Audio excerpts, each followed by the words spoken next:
The Argentina project at the Wilson Center is an essential bridge between Argentina and the United States. Housed in the nonpartisan Woodrow Wilson Center, one of the most prestigious foreign policy organizations in the United States, it serves the function of helping develop good policies for the relationship at all levels. That includes civil society, members of Congress in both countries, the executive branches in both countries. Argentina is the second biggest economy in South America. It's a natural U.S. ally in terms of its democratic orientation. We try to make the case that there's something to be gained by a close relationship between these two democracies.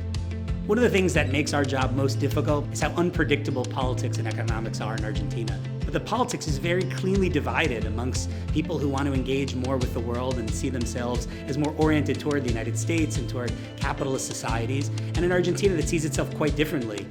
In the crossroads of all that, it's very hard to tell at any particular moment which forces are dominating and who's going to have the authority to really shape public policy in Argentina. And we're right in the thick of that, trying to understand and predict the direction of Argentine politics. This is not a purely academic or theoretical enterprise. We maintain a very close network and a very diverse network in Argentina. We really want to be relevant to governments, congresses, private sector folks, diplomats, journalists, anyone who needs to understand and communicate the realities of Argentina.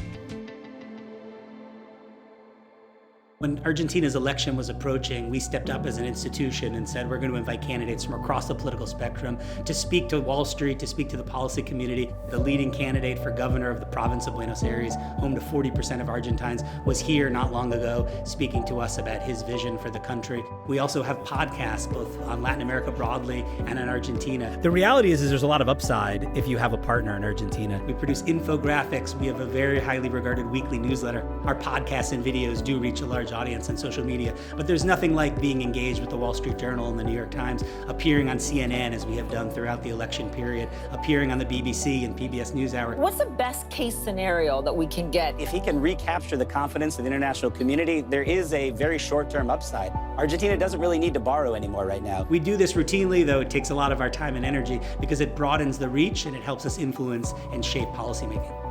Argentina is a country that's unpredictable and tumultuous. What I find really promising about it is the extraordinary potential that it has. This is a country with extraordinary human capital, extraordinary natural resources, extraordinary capabilities. And so when Argentina succeeds with the US help, it becomes a real model within a region that often is whiplashing between different economic and political models.